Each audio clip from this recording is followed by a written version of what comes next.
Dear fellow Rotarians, the Rotary Club of Kamuning this year made its biggest public image projection and campaign.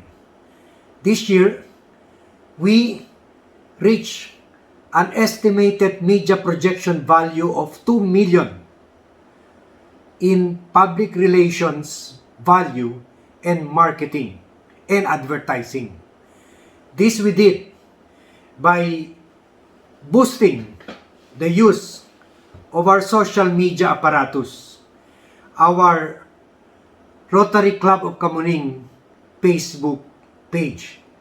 And through such projection, we were able to eclipse our reach in the number of people watching our signature project which is the Alay ng Rotary sa Araw ng Kabataan.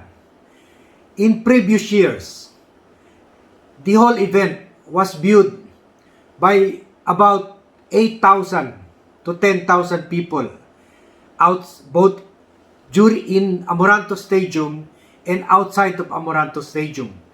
But this year, we decided to take measures to bring it out of Amoranto Stadium, to instead of using LED lights that cost us 150,000 to 200,000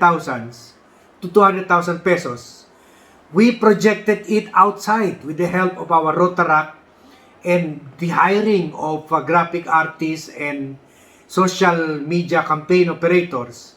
We were able to bring the beauty and the relevance and the historic significance of the 26-year Alay program to the homes of the people in Quezon City, in the whole of Metro Manila, and the whole of the Philippines, and even the world, through the OFWs who were watching their children and their relatives perform against other schools in Quezon City.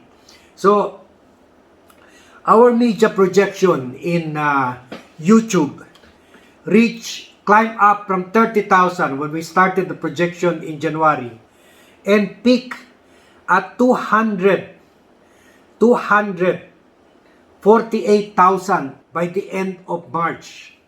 And this is validated and confirmed by the insight provided by Facebook Home Office in the US regarding our media projection. And from a page of 3,000 likers or 3,000 members, we were able to increase it to 10,378 members or likers to date.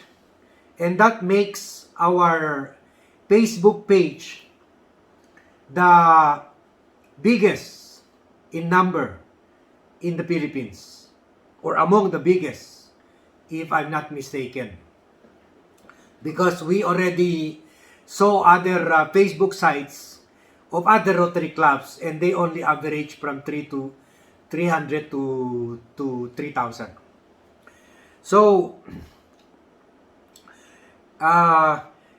in the old media, we were also able to get exposure in the program of, the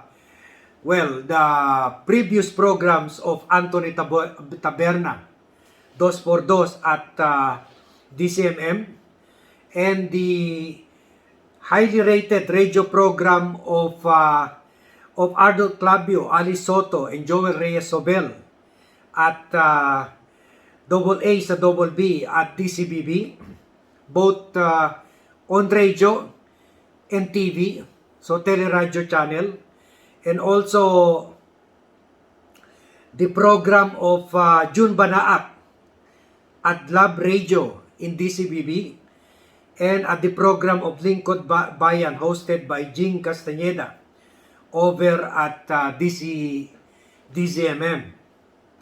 And the biggest boost was the Alay program landed at the headline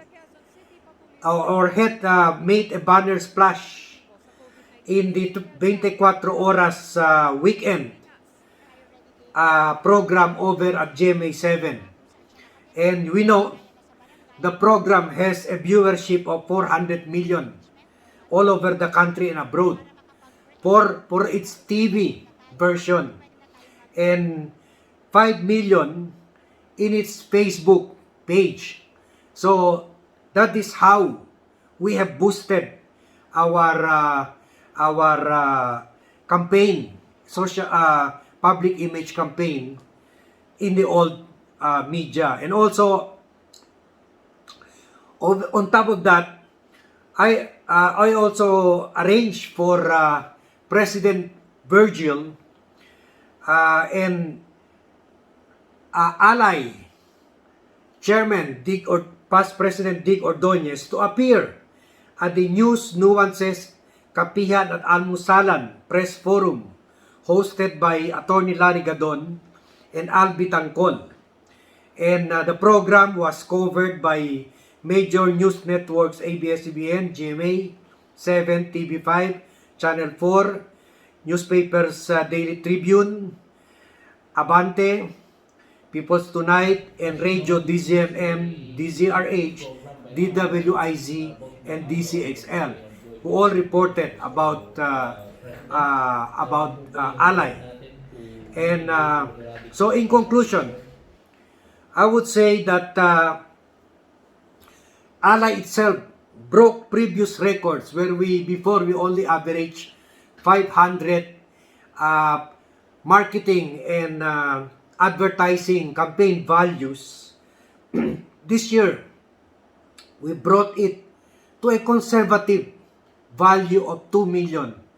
But if not for COVID, and if all our plans would have continued up to April, then we would have made even if 3 to 5 million advertising and marketing values. What is best with our combined old media and new media campaign is that we were able to generate 2 million pesos worth of publicity, advertising, and marketing value or cost by spending only less than 40,000 in hiring graphic artists, social media managers, and utilizing our Rotaract.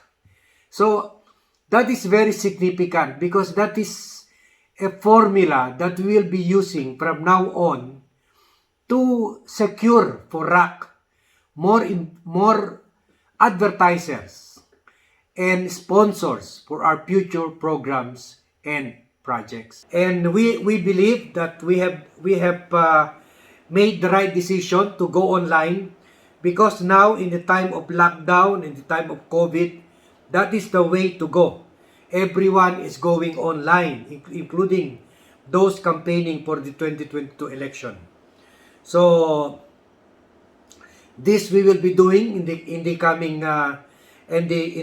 months, and as we have done so, as we have projected all our contributions to frontliners, all our major programs, the program to treat hydrocephalus babies, and also the program to give food ration to frontliners, and also the giving of food to jeepney drivers. All of those, including the several program campaigns or to help the victims of the Taal volcano explosion.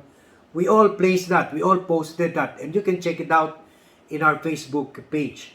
So this we did with the help of our president and with the cooperation and support of the RAC members and officers. So thank you very much, fellow RACers, and thank you very much members of the Rotary Club, the district.